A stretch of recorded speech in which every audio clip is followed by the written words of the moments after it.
আসসালামু আলাইকুম। হ্যালো বন্ধুরা, বরাবর আবারও চলে আসলাম এই যে ব্রয়লার খামারে।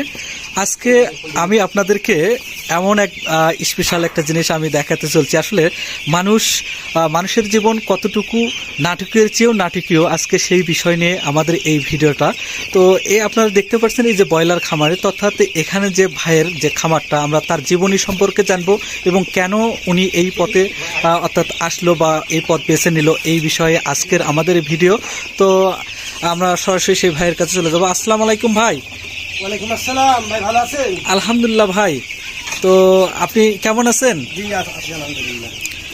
এই তো আমরা জানতে পারলাম যে আপনি একজন উচ্চধারী একদম শিক্ষিত লোক হয়েও তারপরেও আপনি এই পেশা আপনি কেন বেছে নিলেন, বা আমরা যতটুকু জানছি আপনি একজন বিভিন্ন জায়গায় আপনি কর্মরত ছিলেন, তো বা চাকরিরত ছিলেন, সেই চাকরি ছেড়ে দিয়ে আপনি এই পথটা বেছে নিয়েছেন। এই বিষয়ে যদি আমাদেরকে আজকে যদি আপনি খোলাসা করে যদি বলতেন, আমরা আপনার কাছ থেকে একটু উপকৃত হতাম।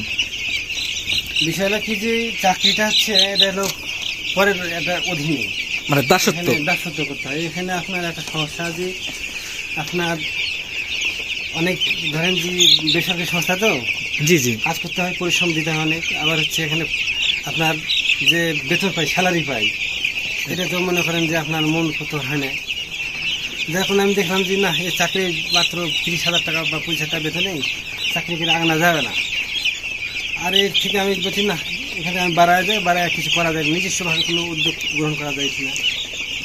এই মনে থেকে একটা উদ্যোগ, আগে থেকে একটা ট্রেনিং ছিল আমার যুব উন্নয়ন প্রশিক্ষণ থেকে, আমি হাঁস মুরগির উপরে ট্রেনিং নিয়েছিলাম। হ্যাঁ, আমি ওখান থেকে একটা মানে আগে থেকে আমার ছিল, বিশ্বাস ছিল যে লেখাপড়া শেষ করে চাকরি বাকরি না করে কিছুটা নিজের উদ্যোগে কিছু করা যায় নাকি, এই উদ্যোগটা সৃষ্টির জন্য আমি করেছি, প্রয়োগ করেছি। ইনশাআল্লাহ আমি চেষ্টা করছি যে এখন বর্তমানে আমার 1,500 মুরগির ব্রয়লার খামার আছে। ফার্ম থেকে আমি হচ্ছে বিগত কয়েক মাস প্রথম করেছিলাম, তারপর কিছু সময় লস খেয়েছি, আর কিছু সময় অনেক লাভও হয়েছে। জি জি, আলহামদুলিল্লাহ। আবার এখন ইনশাআল্লাহ মোটামুটি আশা করা যায় যে এর মধ্যে থেকে আমি কিছুটা সফলতা পাওয়ার আশা করি। কিন্তু বিষয়টা কি যে বাচ্চার যে দাম, আবার ফিডের যে দাম, এখানে যদি বেরোতে পারি জি, তাহলে হয়তো মানে ব্রয়লার খামার দিয়ে লাভ হওয়ার সম্ভাবনা থাকতে পারে।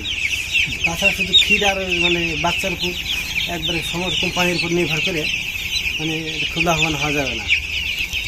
আমি সবাইকে বলবো এটাই যে আপনারা যারা খামার করবেন অবশ্যই মানে একটা ট্রেনিং নেবেন। 3 মাসের কোর্স আছে, প্রশিক্ষণ, যে কোনো প্রশিক্ষণ একটা নেবেন ভেটেরিনারির উপর, তারপর